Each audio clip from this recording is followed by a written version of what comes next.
The auto industry is really all about product, new product. And today we're going to talk about the most important new cars that are up for the North American Car of the Year Award.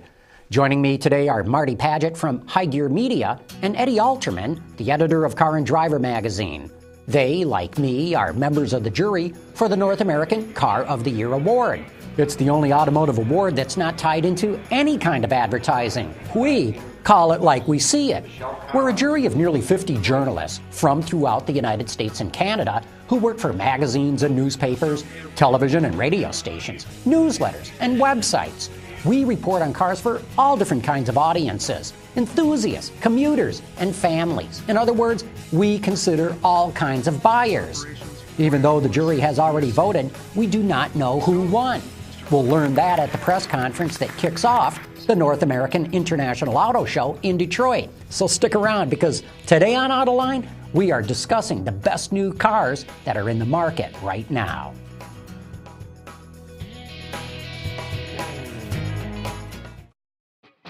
From our studios in the Motor City, this is Autoline. Here now is John McElroy. Welcome to our discussion here in the studio all about the North American Car of the Year Award. And joining me are Eddie Alterman, the editor of Car and Driver magazine, and Marty Paget from High Gear Media. Great having the both of you here. Thank you. Okay, we know who the finalists for the Car of the Year are.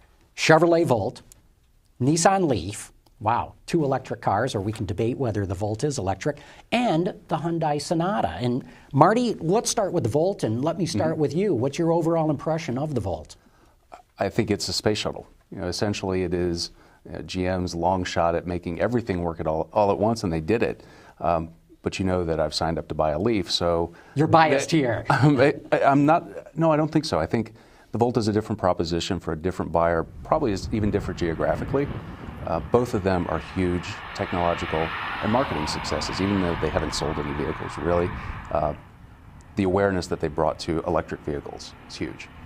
That said, I think the Volt is a little too expensive for some people's tastes. Okay, expensive if you go out and buy it at $41,000. I keep saying, go lease it. It's $350, $351 a month, $1 more than the Leaf, and I think a lot of people will actually go out and lease these things. Well, I think they will. It's counter to what I always tell people: buy it, run the wheels off of it.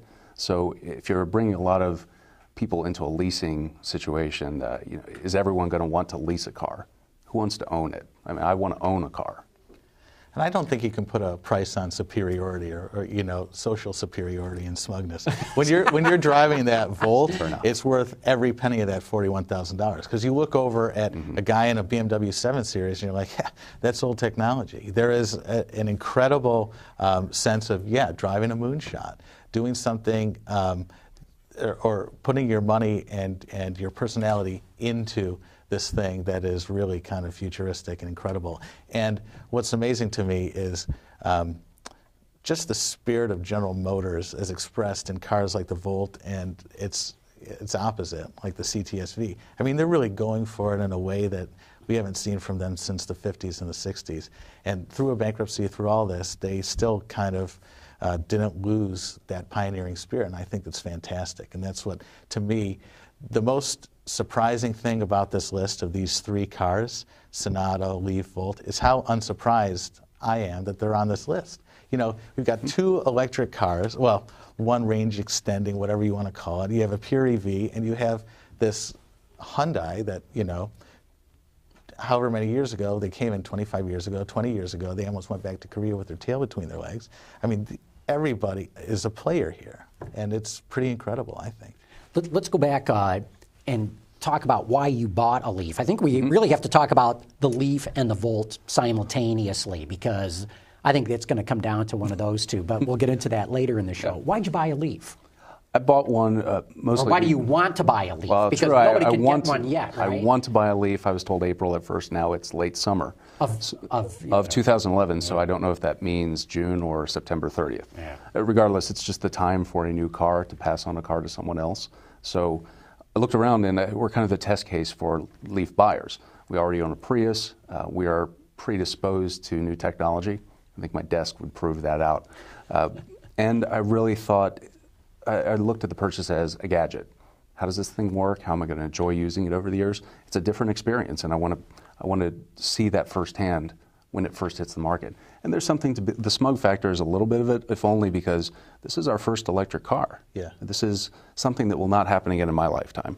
But I would submit that a full EV is not ready for prime time, and I think that your remarks kind of acknowledge that. What's incredible about the Volt is it can be your only car. I mean, you know, we've seen over the past couple of weeks the EPA giving its mileage standards, and really what that shows is they don't know what the hell they're doing. Excuse my French. I mean, the Volt gets anywhere from 37 mpg on the highway if you're using it just like a normal car, and the battery is depleted, or the electricity is depleted, to infinity. So you have this wide range depending on how you use it, from 37 mpg to infinity mpg. And that's unbelievable. I had the thing for a weekend, did all my errands, went Costco shopping, put the toilet paper in the back in the hatch. I went 220 miles and I used 0.6 gallons. Wow. Unbelievable. So you're plugging in every night, though? Plugging in every night. It was no skin off my teeth. I mean, it was very, very easy, very simple in its operation.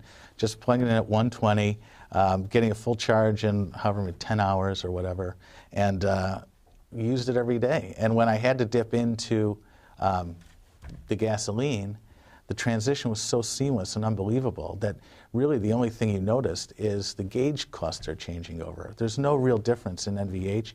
If you're under heavy load, you might feel some of the engine doing its thing, but I mean, absolutely seamless. The vehicle integration on the Volt is unbelievable. It's so good. A good point, because even the guys on the Leaf team at Nissan told me, wow, you know, we admire what GM did because it's far more complicated than our car. They said, our car, all we did was you get batteries, you hook it up to an electric motor, you're good to go. It is a laptop with wheels. Yeah. Right. For whatever that does for your, if you can picture yourself owning a laptop with wheels, then you're a Leaf. I think you guys in Detroit have a little different perspective because you tend to drive longer distances. So if you have just a slightly more urban existence, I can see us only charging a Leaf once a week. Our daily driving use might be under 5 miles someday. So if you can live with 100 miles of range every night, then really I think a Leaf is a better prospect, especially like in Georgia where I live, there's an extra $5,000 tax credit. So the Volt $5,000 is not a half bad incentive. The Volt begins more expensive with the same credits factored in that they both get. The additional credit from iState makes it even more appealing. And I think that's what's going to come down to determining for which is the real car of the year. I know Ron Kogan, who's the editor of Green Car Journal, they made the Volt their green car of the year. And he said something that really stuck with me, and that is, this is how you bring electric car technology to the masses. Because to your point, Eddie, if you can only afford one car, this car can do it all for you. Yeah. But I still take to heart what you said, because I had the Leaf for a number of days. I loved living with it. It was so exciting. Maybe some people aren't going to put up with that kind of excitement because there really was range anxiety. Now, they give you so much information on the dashboard. It's a little overwhelming. It's a little overwhelming. Yeah. You can tell, oh, you're driving this way and that's good, and you're driving that way and that's not good, and here you can punch up a map and it'll tell you what your entire driving radius is and show you where you can go recharge the vehicle. Yeah. And I found that exciting. I mean, it was not just getting in a car and going, it was a travel adventure in the Leaf. Exactly. It's back to the early old days. Yeah. But it's a little bit more snobbery too, like you said, because if you know how you drive and you're willing to take that learning advantage, you look at the Volt, it's kind of training wheels. I'm beyond training wheels. I know what I'm doing. There's a little bit more authority behind making your vehicle purchase. And for that like vehicle... operating without a net when you're in the Leaf. Yeah. Yeah, it's more hardcore. What other car that's come out has made you be that careful about deciding how you drive and how you will drive it? It's true. And you do modify your behavior. Absolutely. Oh, you do, because as you guys know, in the Leaf, as soon as you turn on the heater, your driving range drops by 10 miles. There's only one 12-volt outlet or plug in the Leaf, and that's for a good reason, because everything you do saps power. They really would prefer you charge your phone at home. Yeah. Even that, as small a drain as that is. Well, I found what I was doing in the cold weather up here was I'd drive around until my feet got cold, then I'd turn on the heater till my feet finally warmed up, then I'd turn the heater off just to keep the range as much as it could be. The Volt manages that too. It'll decide, oh, you want seat heat rather than pure HVAC. Well, the Nissan Leaf will come with heated seats, but they're not available yet. Yeah. And so everything that I've test driven did not have that. In fact, I didn't think the heater in the Leaf was all that great. It seemed to warm up slower than a normal car would, and it never really got all that hot. Adequate, but well, they do it specifically. It's their patented technology, or however they've couched that. They're also putting it in the Quest. It warms the bottom cushion first, probably more slowly than you're used to, and then lights up the back cushion. If you get into a Cadillac, you turn the seat heater on 3. You're making pancakes. You're roasting something. Right. There are all kinds of little spiffs, though, to owning the Leaf that you're really going to find the analogs are more in consumer electronics, for better or for worse. To me, that's a buyer that's more disposable income. It's probably fascinated with it more. And a Volt really is more of an everyday car, which it's a little more expensive everyday car. I don't know how that plays out. The Leaf is even more fringe than the Volt. Yeah. And I think where the Volt has real potential is in the mainstream. We see another big spike over $4 a gallon. I think if there's capacity there, there's going to be a lot of hand raisers for the Volt. Absolutely. Talk a little bit about driving the two different cars. Forget about the charging and all that sort of stuff. What do you guys see as the main differences in terms of how they drive? Well, I mean, they both feel like that pure electric power, the instantaneous torque, great mid-range passing. There really is no powertrain feel difference in a huge way. I mean, the Volt is heavier. It's 3,755 pounds. It's 400 pounds more than the Leaf. Which is probably about the weight of the engine.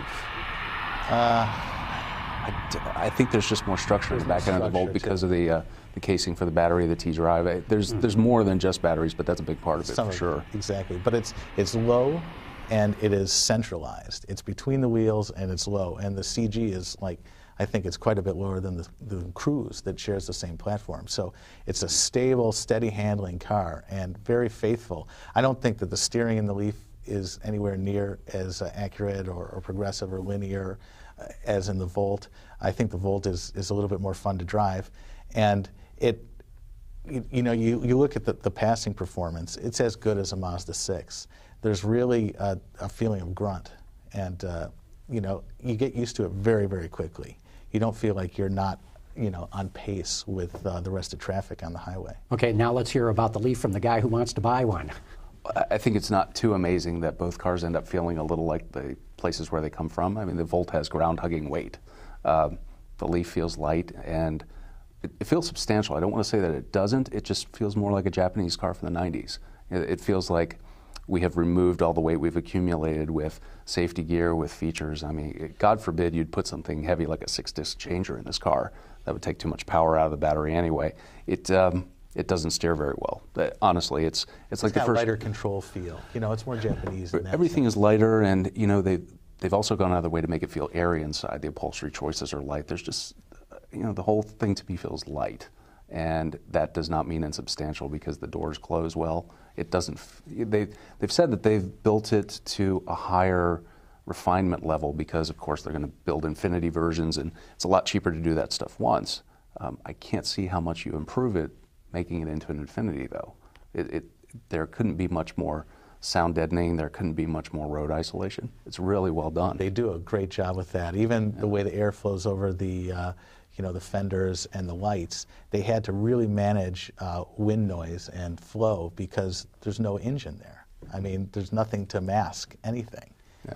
That's one of the things I first noticed getting in either one of those cars is you're instantly much more aware of all the traffic noise around you, the ambient noise. In fact, if you go by a big semi or something like that, you can't believe how noisy they are because your car is so quiet. And just sort of echoing what you both said, yeah, to me, the Leaf, you sit much more upright. It's more of a formal chair kind of seating, a lot more glass area, bigger glass. So to exactly what you said, light and airy, and to what you were saying, Eddie, on the Volt, feels a little bit more hunkered down, a little bit sportier in that regard. I also found the Leaf much more easier to get in and out of in the back seat than the Volt. In fact, I had to do this funny twist of my ankle to be able to get my feet out of the Volt. On the other hand, if you pop the hatches on both cars, there's a big cross member in the Leaf, so it's not as usable. Not that it's bad, but not as usable for luggage as the Volt is. And the Volt's only a 4-seater because of the T-shaped battery. It goes between the seats. And it's interesting. I'm sure they're getting some structural rigidity through the transmission pieces in the Volt where they're not getting it in the Leaf, so that hump in the back is probably giving it some lateral rigidity too. You know, it's a light car. It's a Miata basically with batteries. Okay, enough about the electric cars that are up for North American Car of the Year. We got to talk about the Hyundai Sonata. Who wants to pick it up first? What's amazing about the Sonata is how unavoidable it is. You know, Malibu is avoidable. Fusion is avoidable. Sonata is unavoidable. What do you mean by unavoidable? It's so feature-packed. It's so affordable. It gets such great mileage. It's just maxed out in all these areas that people in the segment really care about, that you can't go shopping without thinking about that Camry Accord. I mean, those are the new big three in that segment in a lot of ways. And you look at how much ground they've gained. As Toyota stumbled, as Honda stumbled. Ford has gained ground too, but Hyundai, I mean, in this really crucial segment, they're up 64%. It's unbelievable. Yeah. And it shows you how crucial great product that really satisfies people is. I think it's important too that they probably looked around and saw the Accord had gotten very large, and probably saw an opening where a slightly smaller car that still meets EPA large car. I mean, they can trumpet the fact that they have a large car. You get inside it though, and it's still fairly compact in feel. A lot of that space is under the glass where you can't sit or use it. But like you said, it's the features. I think they also got lucky, the timing. They had a lot of good reliability reports from Consumer Reports. They were moving production to the U.S. where it's a little closer to the market. You have a lot more capacity. You have a lot more reason to want to sell a lot of cars. So you put a lot of marketing money behind it, but then you get a good-looking car. Yeah. And you also get a Kia Optima that is very similar underneath, that has a completely distinct personality, where I think the two are a lot more anodyne, a lot closer together in their anonymity before. One thing that I admire Hyundai for is having the guts, the courage to say, you know, we're not going to put a V6 in this sedan. Right. We're only going to go with a 4. And that makes everything lighter. And John Kravchuk, who's CEO of Hyundai in America, was saying that if you want to look at one number on a car that really speaks to the efficacy of an engineering organization, look at curb weight.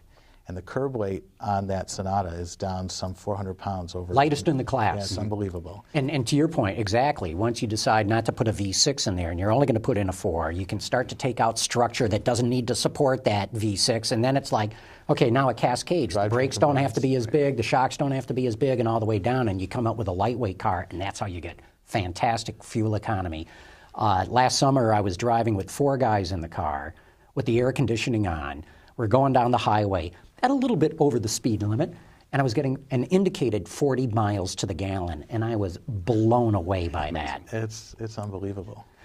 But because they've got only a 4 in it, they've got a turbocharged version, and now they've got a hybrid version of the car as well. So it's quite an extensive range that they've got in this vehicle. Yeah. And again, I think it's one of the reasons why it's made the finalist list for Car of the Year. It is part of the trio, because the Sonata 4-cylinder by itself, great car, probably wouldn't have been elevated to this list, to that part of the list.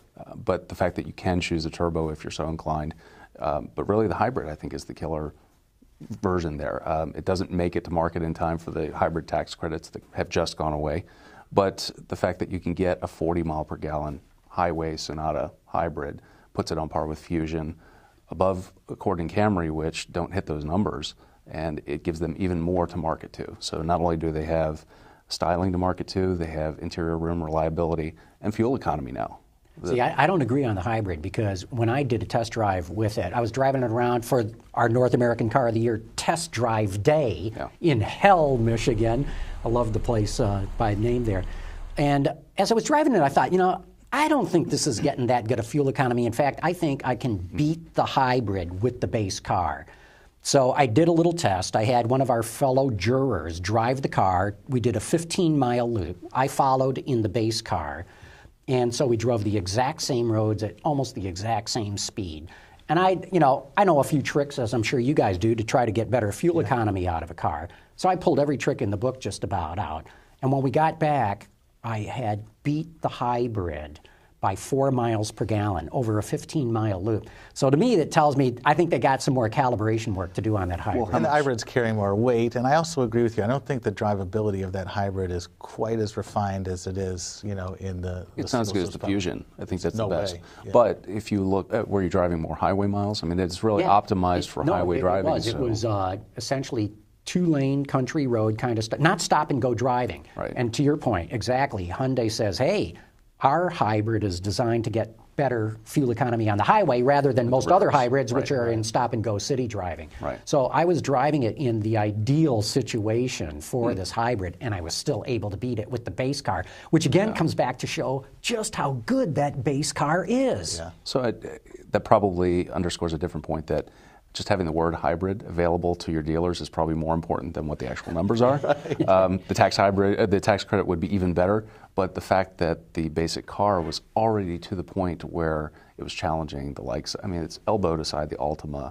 It's working on the Accord, the Fusion, Legacy, which is also a great car in that segment. But if the hybrid isn't that good, the market will catch on to that because the benchmark's going to be the Prius, which is a terrific car. It's their stepping stone, though. I mean, 5 years from now, they're already talking about plug-ins and electric cars. So here's our placeholder. And the Sonata is kind of a placeholder. If you look at that car and then you look at the Elantra, I think we all agree that the styling works a little better. The car's a little more refined inside. It's a learning process, and clearly that was locked in at a great point, but there's better to come. But they've also done some amazing things on the business side, too. You look at what Automotive Lease Guides does for their residual values and what they can do in terms of a lease price. I mean, $199 for that Sonata. I mean, what is the Elantra going to come in at? $129? They've done all the right things in terms of their warranty and shoring up quality and making sure people have real faith in their products. That's a good point, though. That could actually be a problem because the Sonata is so good that you want to bring in a smaller car underneath it. Unless you have a big price gap, most Americans are going to say, give me the bigger car. It gets good fuel economy. Well, but the first number for the Elantra at least is just under 15, and the first number for the Sonata is just under 20, and admittedly both of them come equipped in a way that you'd probably want to buy at the door, which you can't always say for the Honda Accord or even the Fusion to some degree. But again, just don't look at the MSRP because leasing, I think, is something that's going to prove, I think, what is it, almost 1 out of 3 cars are leased these days. I don't know where Hyundai stands in that ranking. I wonder how that's weighted to luxury cars because well, it's very heavy on luxury cars. So obviously. We're really looking at a number where people purchase them. Yeah. And particularly with the Elantra, it's going to be demographic too.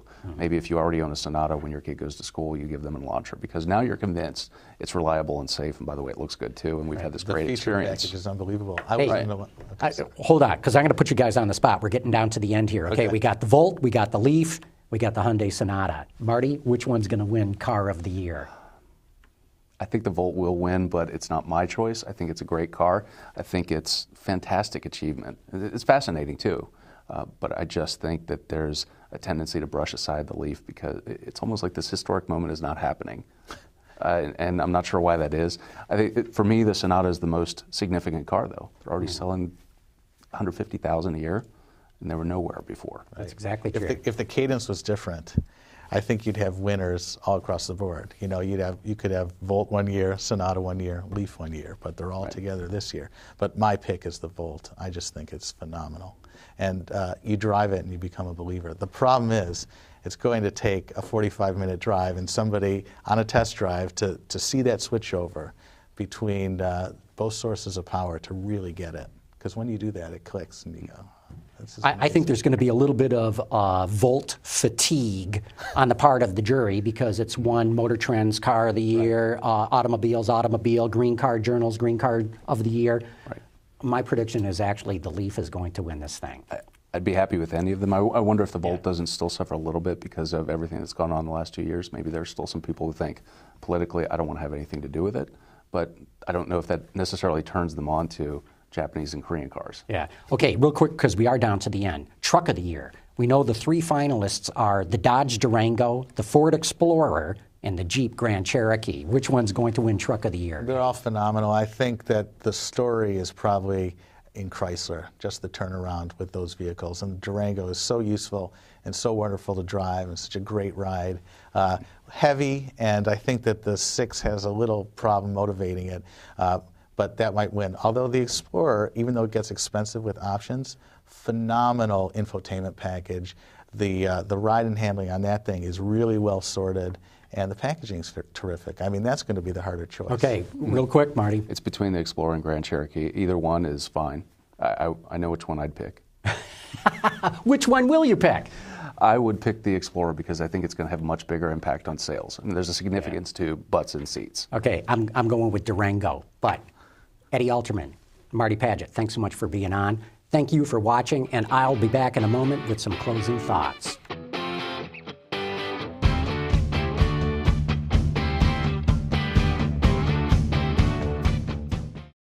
I hope you enjoyed today's discussion about the new cars and last week's program that dealt with all the new trucks that are up for this year's awards. So far, we don't know who the winners are. That is top secret. But we'll learn who won the North American Car and Truck of the Year awards first thing Monday morning, January 10th. That's the kickoff press conference for the North American International Auto Show in Detroit. By the way, you can get more information about the auto industry on our website. We have information there from literally all around the world. But that wraps up this show. For all of us here at Autoline, thanks for watching. We'll see you right here this time next week.